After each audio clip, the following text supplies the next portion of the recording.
Good morning, friends. In distance relays, I have so far explained what is distance relays, impedance relay, and reactance relay. Today, I will explain MHO, also called as admittance relay, and I will also explain offset MHO relay. Let us start with the definition of MHO or admittance relay. These are the relays which are made directional by potential polarization.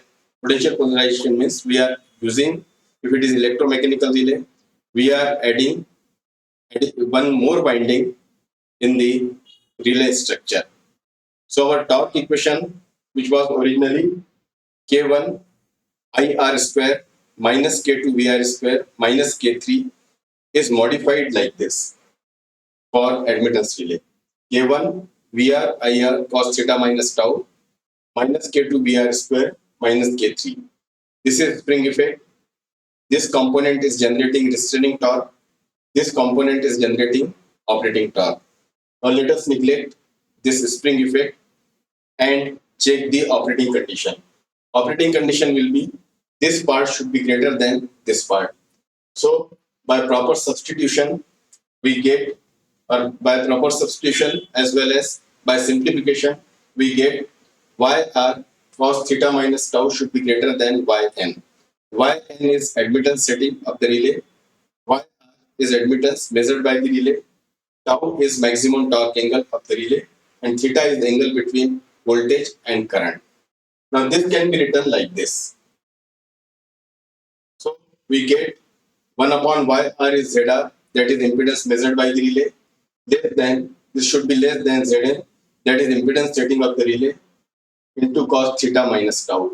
So this is the operating condition of this relay. Now on Rx diagram, when we plot this characteristic, it is coming a circle passing through origin having diameter is equal to Zn at angle of tau degree with respect to resistance axis. So the characteristic of the MHO relay or admittance relay on Rx diagram is a circle passing through origin having diameter is equal to impedance setting of the relay at angle tau degrees with respect to the resistance axis. All the impedance vectors whose tip lie inside this circle, they cause the operation of the relay. So positive torque region or operating region of the relay will be inside this circle. Outside this circle will be the restraining or negative torque region.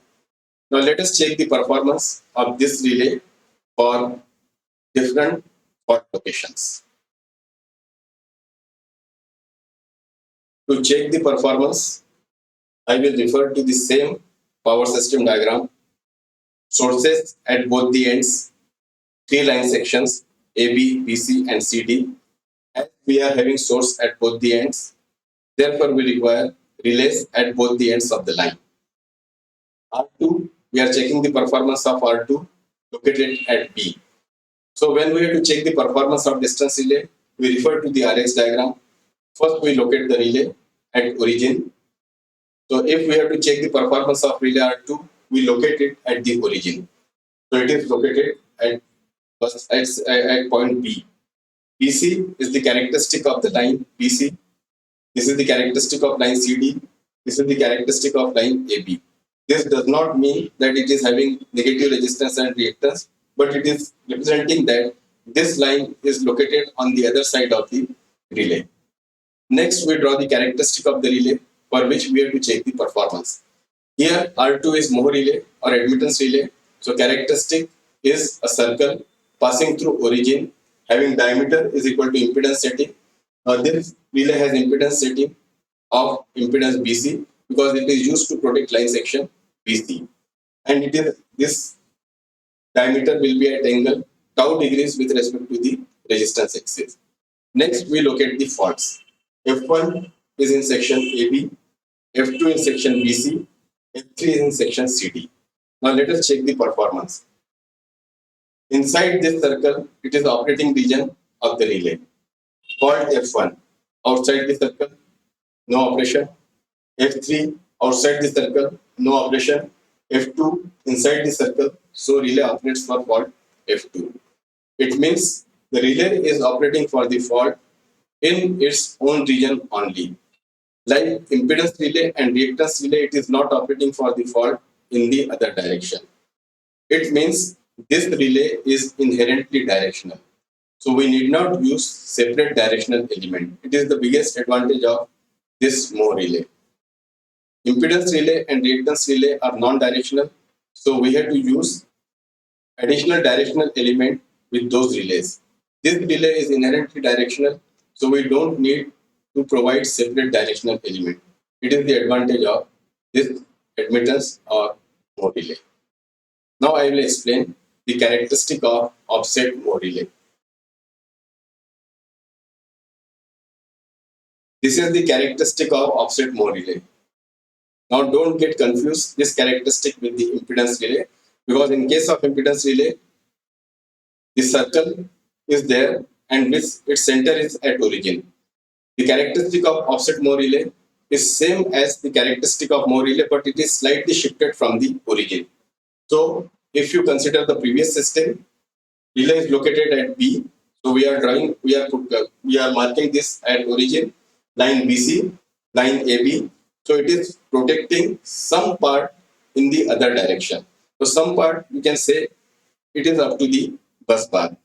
So offset MHO relay is nothing but a MHO relay with characteristic slightly shifted from the origin. Application of this relay I will explain afterwards. So that is the end of first unit.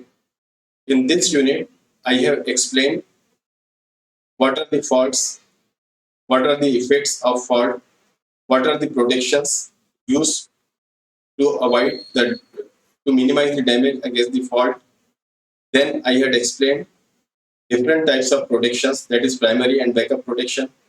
Then I had explained zones of protection, different terms associated with the relays, different qualities required for the relays. Then in types of relays, I have explained overcurrent relay, its types, directional relays, differential relays, and finally distance relays.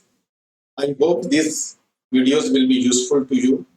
If you like these relays, then subscribe to my channel, forward the link of my channel to your friends, your juniors, and inform them also to subscribe to the channel.